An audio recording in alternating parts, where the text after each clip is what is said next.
Bonjour à toutes et tous. Je ne vous vois pas beaucoup. Je m'appelle donc Mélissa Plaza. Je suis en effet une ancienne joueuse professionnelle de football, reconvertie depuis peu en artiste slameuse. Donc effectivement, la première grosse partie de ma vie, le premier gros chapitre de ma vie, ça a été de me consacrer au football. J'ai, en parallèle de ma carrière, mené un doctorat en psychologie sociale avec un focus sur la question des stéréotypes de genre en contexte sportif. Donc ça m'a permis de bien faire le tour de la question. Et puis, quand j'ai mis un terme à ma carrière, c'est à peu près le moment où j'ai soutenu ma thèse. Et je suis montée sur scène une première fois pour donner une conférence TEDx, donc un TED Talk, je ne sais pas si ça vous parle, ouais. Et ça a été pour moi une grande révélation. Je me suis dit que j'étais en capacité de toucher les gens et surtout que les gens étaient prêts à entendre les messages que j'avais à leur faire passer, notamment sur la question de l'égalité femmes-hommes. Donc j'ai monté ma boîte et j'ai commencé à donner des conférences scientifiques vulgarisées. Donc je repartais de mon travail doctoral et de mon expérience de terrain et j'essayais de donner à comprendre au plus grand nombre des messages qui peuvent paraître parfois un peu flous, un peu sibyllins. Et puis j'ai fait ça pendant 6-7 ans. Et je me suis lassée parce que j'avais des conférences qui avaient tourné des centaines de fois. Et même si c'est chaque fois un public différent, j'en avais un peu ma claque. Et j'ai eu la grande chance de faire une rencontre assez décisive dans ma vie, puisque en 2022, j'ai fait la rencontre du slam. Et ça a été un coup de foudre incroyable. Et je dois dire que si le slam a fait une entrée fracassante dans ma vie, j'ai aussi, moi, fait une entrée fracassante dans le slam. J'ai découvert qu'il existait carrément un monde du slam, un univers parallèle comme ça. J'ai commencé à faire des scènes ouvertes et puis très vite, je me suis prise au jeu des compétitions, parce qu'il existe des compétitions de slam. Donc vous avez des championnats de France de slam, des championnats d'Europe, des championnats du monde de slam. Et donc j'ai aussi fait ma part. Voilà, donc j'ai commencé à faire les tournois, les grands tournois, et je me suis vraiment régalée. Et je me suis dit que ce qui serait sympa, c'est que je puisse transformer l'essai côté professionnel. Et donc aujourd'hui, je ne fais plus que des performances artistiques slamées. Donc l'idée, c'est de vous proposer une conférence tout en slam. Et aujourd'hui, ça va être un voyage poétique sur différents thèmes. Donc on va parler du sport, bien entendu, puisque c'est le thème quand même de votre congrès. On va parler aussi du vieillissement et on va parler de l'engagement. Est-ce que déjà, alors je sais qu'il y en a, vous êtes un peu fatigués après le repas, mais je vais vous faire participer un petit peu. Est-ce que vous êtes familiers et familières du slam? Ouais? Ah ouais? Ok, donc vous connaissez des slameurs, des slameuses? Grand corps malade à l'unisson. Alors effectivement, Grand corps malade nous vient du slam. Mais aujourd'hui, ce qu'il fait, c'est plus vraiment du slam. Est-ce que vous savez pourquoi? Quelle est la différence entre le slam et ce que fait Grand Corps Malade aujourd'hui? Non, c'est pas de l'improvisation, c'est pas interactif non plus, c'est la musique. Voilà. Alors le slam, c'est toujours a cappella. Donc ça nous vient, le slam, ça nous vient des États-Unis, de Chicago précisément, d'un gars qui s'appelle Mark Kelly Smith et qui est un vieux monsieur maintenant, qui nous a fait d'ailleurs l'honneur de sa présence au championnat de France de slam il y a 2 ans. Et lui, il bossait dans le bâtiment. Et il écrivait de la poésie à ses heures perdues, et il en avait marre que la poésie soit toujours enseignée de la même façon à l'école, c'est-à-dire de manière très ennuyeuse, puisqu'on étudiait toujours des hommes blancs de surcroît, et bien souvent des hommes blancs et morts. Et donc lui, il a eu envie de remettre la poésie au goût du jour et il a créé ce qu'on appelle les open mics, c'est-à-dire des micros ouverts. C'était des micros dans des bars derrière lesquels les gens pouvaient se succéder pour venir déclamer leurs écrits. Et puis très vite, il a eu envie de créer des scènes de compétition et il a mis en place 3 règles assez simples. La première, c'est a cappella, donc je vous l'ai dit juste avant. C'est vous et votre voix. Évidemment, c'est votre texte. Vous n'avez pas le droit à avoir des costumes ou des apparats. Donc c'est vous, votre voix, votre corps. Et vous avez 3 minutes et 9 secondes pour déclamer votre texte.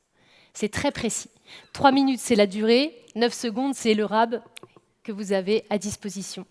Donc vous avez compris, l'idée, c'est une vraie performance orale.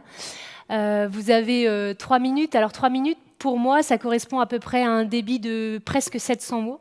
Donc c'est très calibré, chaque silence, chaque respiration a été pensée.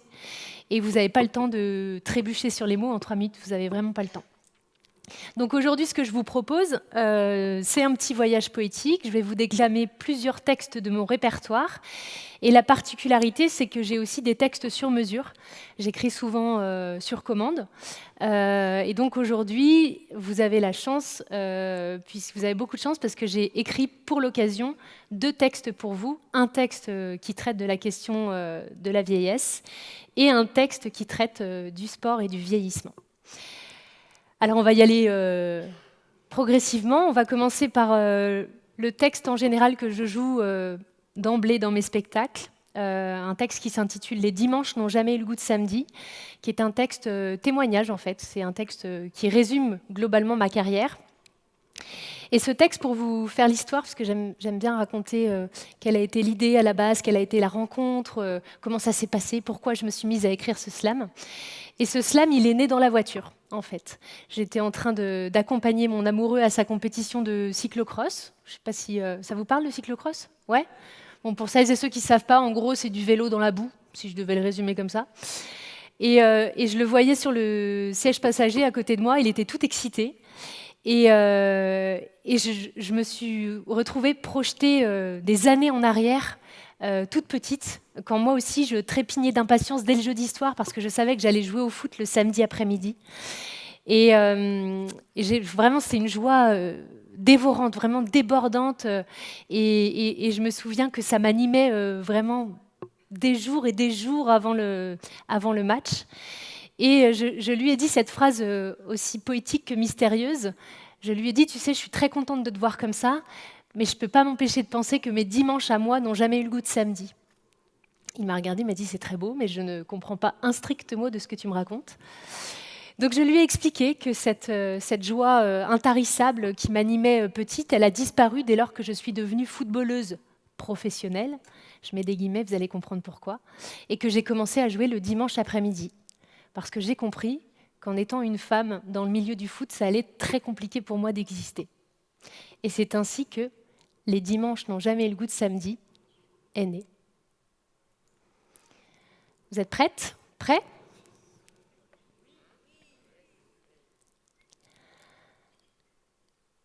Les dimanches n'ont jamais eu le goût de samedi. Celui du poulet frites avant les matchs et les tournois, celui où tu te languis en pensant aux passes, au passement, à la lucarne que tu louvoies. Les dimanches n'ont jamais eu le goût de samedi. Quand tu sortais de l'école, ravi que t'enfilais les jongles jusqu'au vertige, t'avais 8 piges et on te disait déjà prodige. Toi, tu te savais promise au coq, à la lumière, au stade rempli, aux mascottes, aux mouettes dans les vestiaires. Tu venais de l'étage en dessous de l'enfer. T'avais pas le choix. C'était faire carrière ou crever là. Alors t'as trimé sans traîner, sans frimer, t'as trimé 3 fois plus que les autres pour taper dans l'œil de tes coachs. T'as trimé à foison et sans façon, balle au pied, tu traçais des SOS sur le gazon. Gommer l'enfance carbone, la haine d'être né au bon endroit, mais avec les mauvaises personnes. Alors voilà, le foot, ça t'a sauvé de la déroute, de la pleine obscurité, mais voilà, ce que tu te dis, c'est que les dimanches n'ont jamais eu le goût de samedi. On t'a coupé les ailes quand t'es passé professionnel. Un contrat qui exige plus de toi qu'il ne te doit. Un contrat comme un Graal. Allez, on s'en fout si c'est illégal. Un contrat à 60 heures, un demi-smic, le bonheur. Un contrat sans salaire, sans tribune, sans vestiaire, sans honneur, sans une thune, sans carrière. Un contrat et des chaussettes en 43. Allez, ferme ta gueule, c'est tout ce qu'on a pour toi. Les dimanches n'ont jamais eu le goût de samedi. Mais toi, t'es passionné, alors t'oublies que maintenant l'entraînement, t'y vas en traînant des pieds. Tu répètes les gestes, tu décomposes, t'amasses les tests jusqu'à friser l'overdose. PMA, VMA, VO2, la peser, chaque pli potentiellement adipeux et sondé. Tu répètes les gestes infiniment, c'est tellement parfait que c'en est indécent. Je te fais pas de dessin, tu fais tout sous serment, tu fais tout sincèrement depuis que t'as 8 ans, mais les dimanches n'ont jamais eu le goût de samedi. Quand tu jouais pour la passion plus que les ovations avant que tes coéquipières ne deviennent tes adversaires et que tes genoux n'aient déjà plus l'âge de tes artères. C'était avant que la réussite ne s'enracine dans la douleur, avant de devenir érudite et en même temps souffre-douleur. C'était avant que ton talent ne soit relégué au second plan, avant que tes seins, ton tour de cuisse et ton chignon ne deviennent tes seuls gages de médiatisation. C'était avant, quand le football était ta raison, ton obsession, ton unique, ta seule maison. Mais tu continues de trimer. Tu fermes les yeux pour ne plus l'entendre hurler. Muscle ton jeu, fais-toi mal un peu. Tu continues de trimer parce que tu sais désormais que t'es qu'un pion parmi d'autres sur le damier. Alors tu continues de trimer parce que toi, t'es passionné, mais tu sais bien qu'au fond, le foot est devenu ton métier. Alors tu continues de trimer parce que toi, t'es passionné et tu te dis que c'est ainsi, mais que quoi que tu fasses, les putains de dimanches n'auront jamais le goût de samedi. Merci.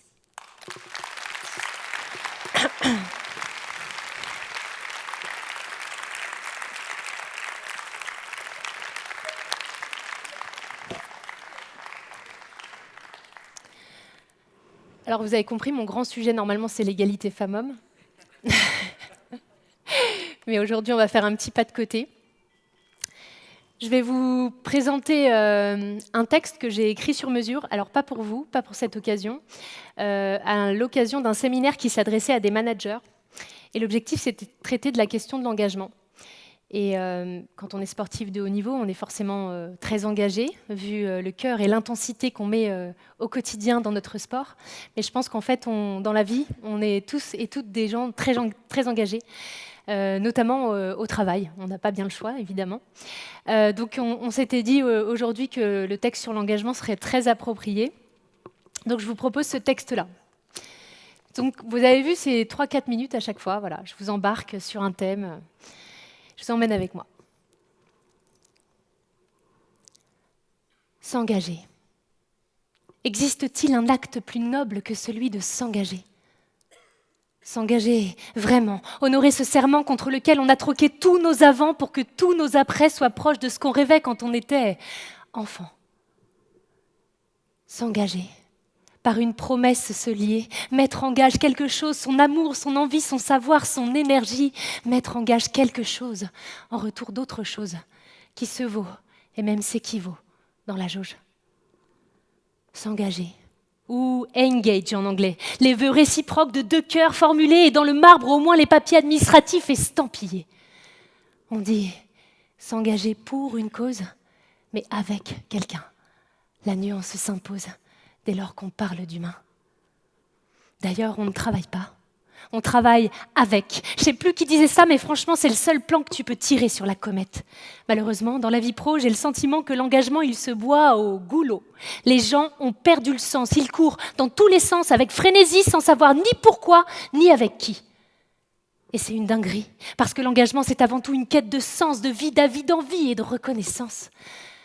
Un engagement sincère, manifeste, ne s'achète pas à coups de primes, de baby-foot ou de salle de sieste, non. On le caresse, on le stimule, sans costume ni apparat, juste des valeurs communes et la latitude pour braver l'Himalaya. Et il ne suffit pas non plus de fournir les maillots ou d'imposer le tutoiement même tout là-haut. Il faut des rites d'appartenance, des frais, des vrais, de ce qui donne à ce qu'on vit de la profondeur et de l'importance. Des bonjours, des au revoir, des merci. Un merci pour chaque petite chose, parce que se rendre service, c'est déjà servir une grande cause. Des ça va, non, pas synthétiquement, des comment ça va, vraiment. Le rituel, pas comme une convention sociale, mais comme moyen pour garder l'humain dans la focale. Célébrer les succès, les naissances, les retraites anticipées, miser sur les temps offerts, les météos d'humeur, les pauses café, les after-work improvisés. Bah ouais, on garde pas le nord en pilotant les gens avec un tableau de bord. Et l'engagement, c'est un cap, une boussole seule, c'est finalement ce qu'on peut appeler ta bonne fortune. Et l'engagement n'est viable que s'il vient de l'âme, du cœur, des tripes, sans nulle escorte. Le cas échéant, il fane, il meurt ou ripe en lettres mortes. Il faut être exemplaire. Il faut y mettre le cœur et la manière. Allez, dis-moi, sur quoi se base ton engagement à toi ? Est-ce que ça sonne comme des je dois, des il faut que, ou est-ce que tu te sens comme le porte-voix ou le stylo de nos grands enjeux ? Allez, dis-moi. Comment ça se passe, la relation avec tes équipes ? Est-ce qu'il y a beaucoup de gens avec qui tu peux être authentique ? Est-ce que tu te sens libre de dire ce que tu penses ? Est-ce que tu sais entendre les critiques, les louanges, les âmes en ambulance ? Est-ce que tu crois qu'ici, il faut faire son lit ou est-ce que tu mises plutôt sur plusieurs vies ? Est-ce que tu as tendance à rester dans le précaré ou est-ce que tu t'aventures dans l'au-delà et le coup d'après ? Dis, est-ce que toi aussi, au comment ça va, tu réponds comme un lundi ? J'attends pas de réponse à mes questions. Je crois juste qu'être à sa place, c'est ça la vraie ambition. Aujourd'hui, c'est le coup de pompe dès lors que tu marches à côté de tes pompes. Burn-out ou bore-out, trop engagé ou pas assez, rêver, caipiller, traîner des pieds, vouloir toujours être meilleur buteur plutôt que meilleur passeur. Dominer, sans cesse obtempérer, être mis au banc ou placé toujours devant, foncer, imposer, inhiber, assister, déjouer, faire la sourde oreille, courir après le temps, l'argent et le sommeil, penser, compter, rationaliser, surtout ne pas écouter les émotions sonner, ne pas questionner, ne pas répondre, être réfractaire à chacune des secondes qui passent. Pourvu qu'on ne se lasse que de nous-mêmes, la faute à ces relations devenues quasi mondaines. Dis-moi un peu, où est passée l'essence humaine? Merci.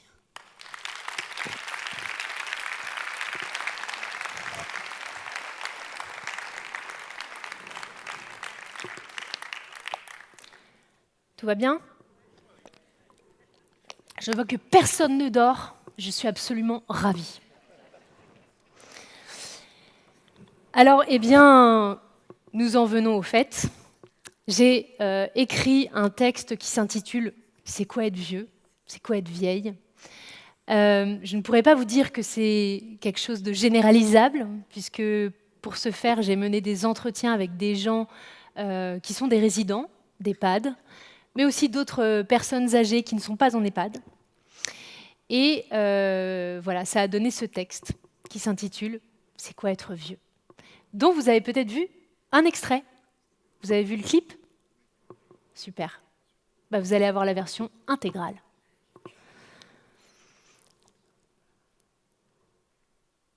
Pendant longtemps, on n'a pas d'âge. Du tout.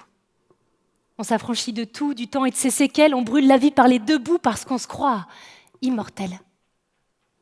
Pendant longtemps, on n'a pas d'âge. Du tout. Et puis arrive l'âge où ça change du tout au tout. C'est un truc sur lequel on n'a aucune prise. Un jour, on se met à te laisser la place et à te porter tes valises. C'est con, hein, mais tu l'as pas vu venir. Et voilà que l'enfer des bonnes intentions s'autorise à noircir ton avenir. Je crois que l'âge, c'est d'abord un sentiment. Il y a des vieux de 20 ans et des jeunes de 80 ans. La vérité, c'est qu'il n'y a pas de date butoir et qu'on n'est jamais aussi jeune que quand on a mal nulle part.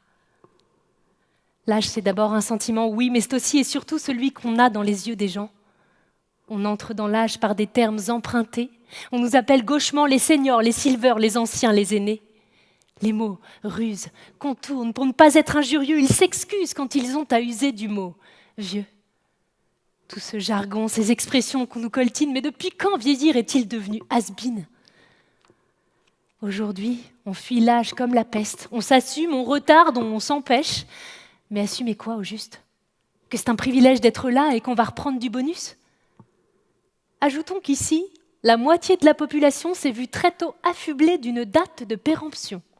Figée dans la jeunesse, c'est ce qu'on leur souhaite, des vieilles AOC, du botox jusque dans les fesses. Mauvais tirage, mesdames, prenez donc un peu d'anti-rides, d'anti-cernes, d'anti-âge. La jeunesse placardée à chaque coin de rue, le message est clair, vivez jeune ou ne vivez plus. Et avec tout ce marketing, ça n'est pas étonnant qu'on voit le verre à moitié vide. Mais même vide, vieillir se plaint en vers, parce que la poésie ne s'écrit jamais si bien qu'à l'encre de la colère. La vieillesse, c'est le temps qui file comme sur une pendule de gare. Dedans, dehors, tout a changé, tes rêves, ton reflet, mais pas ton regard. Tu vois la distance s'instaurer, désormais on te hurle, on t'articule, te nomme à la troisième du singulier. Et comment il va ce matin, monsieur Martin ? On te rabougrit le cerveau à coups de baby talk et de discussion niveau zéro. Toi, ça t'étonne, t'es vieux, pas malade, ni demeuré, pas la peine d'en faire des tonnes, t'as juste besoin de discuter. Alors tant pis, il est midi, t'allumes le canard, t'allumes la télé. Vieillir, c'est te lever le dos pareil à une colline, avoir les doigts crochus et puis la peau qui se ratatine. L'arthrose est ton dernier diplôme. Ton brevet, longue vie, t'en aimes pas bien les symptômes, mais ça t'en coupe même l'envie. Vieillir, c'est avoir à l'agenda plus d'enterrements que de mariages et s'entendre dire bien trop souvent « Ah non, c'est plus de mon âge ». Vieillir, c'est le journal, rubrique obsèques, c'est la solitude et les coups de fil qui s'arrêtent net. Vieillir, c'est la tête perchée sur la grande rousse ou alors un corps usé et en bout de course. Vieillir, c'est ne plus voir que des films muets, c'est oublier ce qu'on vient de lire et ne conjuguer l'avenir qu'au plus jamais. Vieillir, c'est une pellicule argentique, sépia ou noir et blanc. Et l'ironie, c'est que tu te souviens de tes formules algébriques, mais pas du nom de tes enfants. Vieillir, c'est aussi les proches qui s'effacent. Ton amour de toujours qui t'appelle chérie, maman, puis madame. Et un beau jour, nom de nom, il te dit « Je sais que je te connais, mais je ne peux pas te donner de nom. » La vieillesse, ce naufrage. Je vieillis, donc je perds. Il paraît que ça va de pair. On perd le fil, on perd patience, le temps s'effile, tout comme l'indépendance. On perd le goût, ses clés et son bagou, on perd la boule, le nord, on perd ses proches, et quand le passé déboule, on oublie que le présent s'efforce. Mais à trop penser à ce que tu perds ton temps, t'oublies ce que t'as gagné depuis que tu sais être vivant. Le goût du temps présent, le détachement. Désormais, tu sais, la sérénité, le bleu du ciel et l'odeur des daphnées. Désormais, tu sais, faire l'éloge de la lenteur, joli pied de nez à celles et ceux qui vivent à 1000 à l'heure. Désormais, tu peux t'enfiler des coups balibrés sans avoir à montrer ta pièce d'identité. Tu n'es plus à la remorque de personne et il n'y a plus de mauvaises remarques qui te façonnent. Désormais, tu sais faire fi des faux semblants. Tu dis qu'être vieux, c'est être jeune, mais depuis longtemps.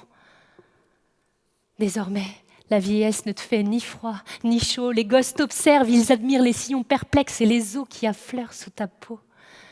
Alors avec eux, tu ris de tes taches sur les mains et de tes doigts crénelés comme s'ils sortaient du bain.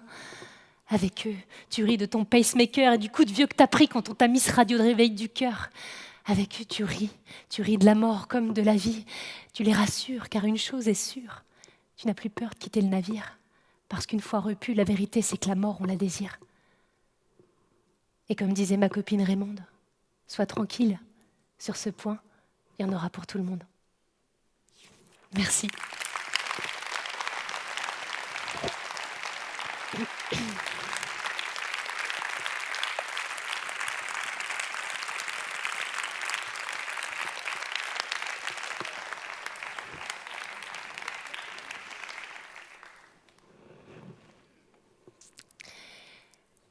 Alors, on va faire un petit détour par le sport.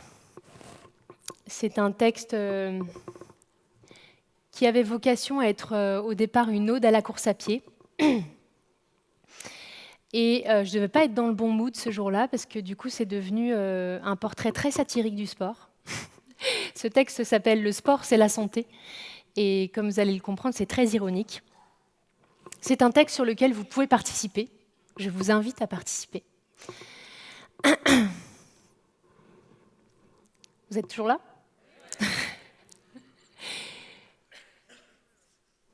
Tu sais ce qu'on dit ? Le sport, c'est la santé. Et sur l'appli, moi, je vise les 10 000 en fin d'année. 10 000 kilomètres. Ouais, mec, à pied ou à vélo, seul en groupe ou en duo, l'important, c'est le mano à mano que tu mènes avec le chrono. Et pour les grands fadas comme moi, il y a ce réseau social nommé Strava.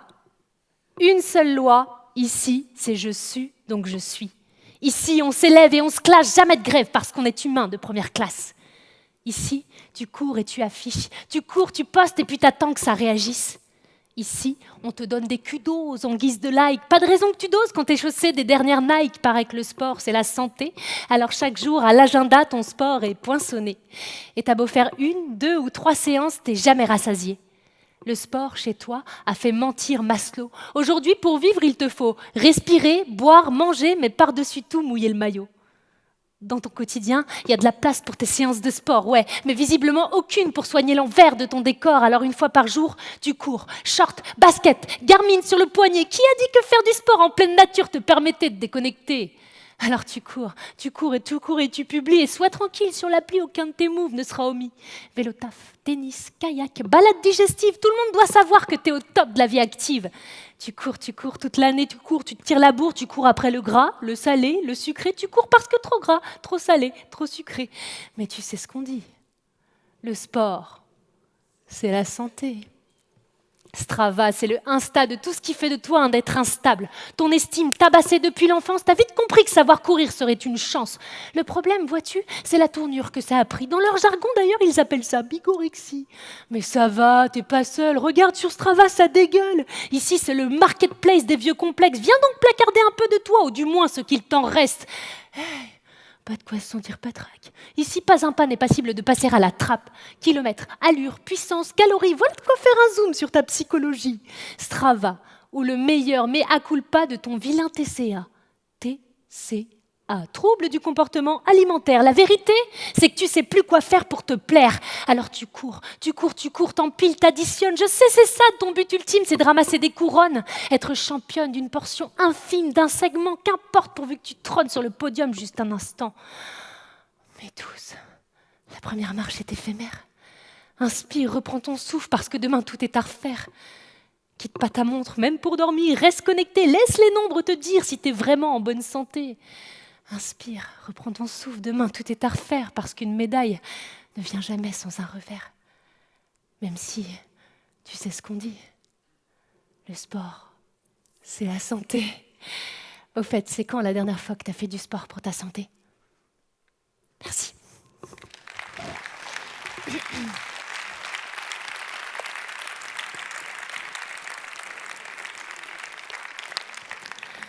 Il y en a qui sont sur ce travail ici ?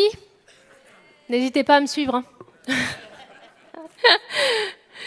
Aïe, aïe, aïe. Alors, on arrive au dernier texte. Je sais, ça passe vite. J'aurais aimé vous en faire 15, mais on a un temps limité.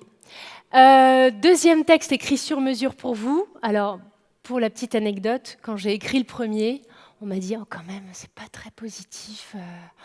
Nous, on aimerait quelque chose d'un peu plus positif sur la vieillesse. » Donc, j'ai commencé à faire des entretiens. Donc, j'ai eu un chercheur au téléphone, j'ai eu un coach en APA et tout ça. Et puis, je me suis dit « Oh là là, il va vraiment falloir trouver un angle d'attaque sympa. » Et puis, j'étais sur les réseaux sociaux et j'ai vu passer le portrait d'une dame qui s'appelle Barbara Humbert, qui a 85 ans et qui sera cet été la doyenne du marathon de Paris.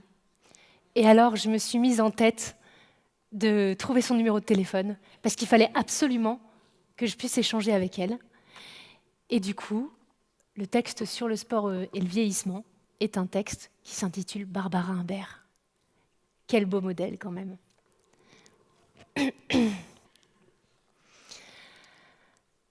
Barbara Humbert.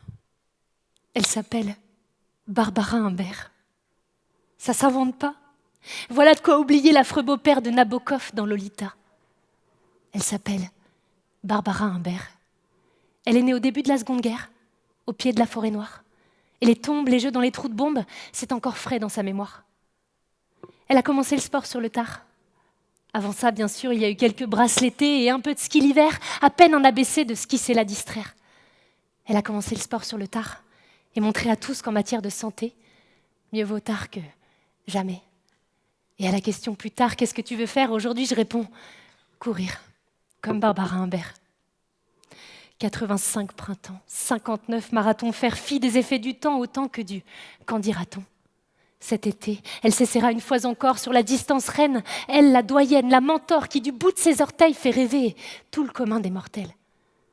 85 printemps, 59 marathons, elle pourrait être fière comme un pan d'officier en queue de peloton, mais non, les médailles, les récompenses ne sont pour elle que des détails sans importance. Ce qui compte vraiment, ce n'est pas tant le décompte que le sourire des gens. L'admiration qui habille leur visage, leurs grands yeux presque envieux de son grand âge. Du moins de ce qu'elle en fait. Lutter, repousser, se rire de l'âge et de ses méfaits. La course à pied est son remède, sa fontaine de jouvence, des minutes où elle n'appartient qu'à elle-même et se mesure à l'urgence. 85 printemps. Plus question de remettre à demain parce que demain c'est maintenant.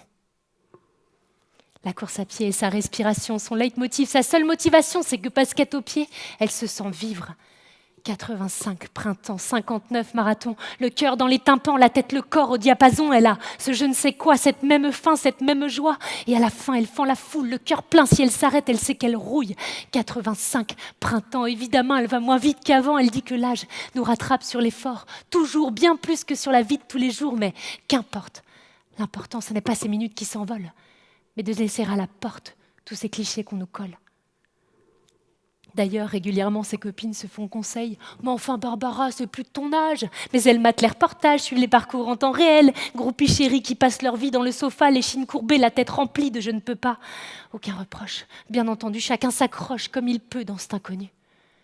85, printemps, 59, marathon, mieux que le sérum de Peter Pan, mieux que les miracles promis par Dior, Lancôme ou Shiseido. L'effort est son élixir, jeunesse, son confort, son plaisir, sa seule promesse. Sa recette, 50 bornes par semaine. Elle y ajoute challenge, nature et relations humaines. Elle surveille son sommeil, le carburant qu'elle ingère et surveille. Elle sera sans doute record woman chez les centenaires. Barbara Humbert, catégorie Master, Master 10. Départ à l'heure, on n'a Dieu que pour elle sur la piste. Madame, rien d'impossible, vieillir, oui, mais du mieux possible. Bouger, bouger, tromper l'ennui, se surveiller de près, pallier ce corps qui ralentit. Bouger, bouger sous l'astre brûlant comme sous les gouttes, marteler l'asphalte pour en vider les doutes. Bouger, bouger, siroter chaque seconde, bouger, bouger, c'est une manière d'être au monde. Barbara Humbert, je pourrais vous en parler pendant des heures, des jours, des hivers, mais j'aimerais mettre toutes les chances de mon côté. Alors j'y vais. Je vais bouger, bouger, bouger, parce qu'il n'y a jamais qu'une question à se poser, c'est à quoi tu veux qu'elles ressemblent tes 10 dernières années? Merci.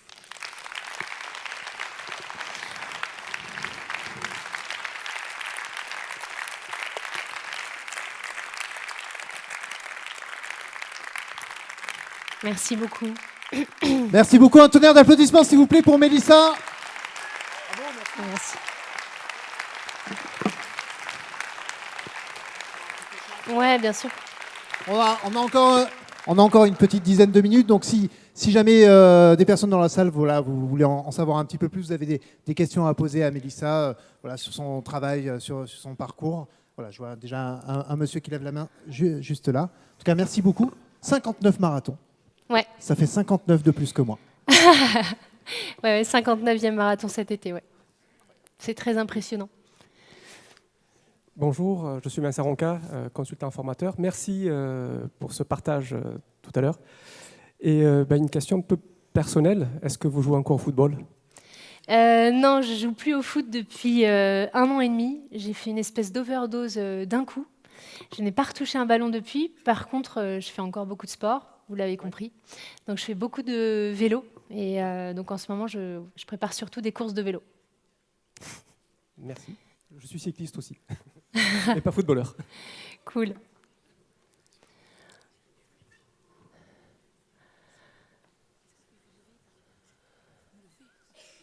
Je suis pas très sportive, moi. Mais je vais me lever quand même. Vous avez le droit de poser une question quand même. Hein. Mais je vais le faire. Non, mais je me demandais combien d'heures de travail ça vous représentait d'écrire un texte comme celui-là. Celui sur Barbara Humbert, par exemple ? Ou tous ceux que vous Ou nous tous avez ceux que dit. j'écris. Alors en fait, il y a 2 choses différentes. Il y a les commandes sur mesure. Et quand c'est des commandes, du coup, généralement, je fais des entretiens pour nourrir le texte et avoir la matière. Donc on va dire que je vais faire une bonne demi-journée d'entretien. Et après, généralement, je mets 2 matinées ou 3 matinées à écrire le texte. J'écris plutôt vite. Et quand il s'agit de mes textes personnels, je pense qu'il y a un temps de maturation plus important. Donc, des fois, ça peut durer des mois où je sais exactement quel thème je veux aborder, mais je veux avoir fait le tour de la question dans ma tête avant de me mettre à écrire. Donc, je pars courir, je fais du vélo, et souvent les idées me viennent. Je me mets des petites notes, je me note les punchlines auxquelles je pense, je me note les anaphores que j'aimerais bien utiliser. Et une fois que dans ma tête, l'ensemble du squelette est dessiné, là, je m'y mets, et pareil, c'est 2-3 matinées, c'est plié. Voilà.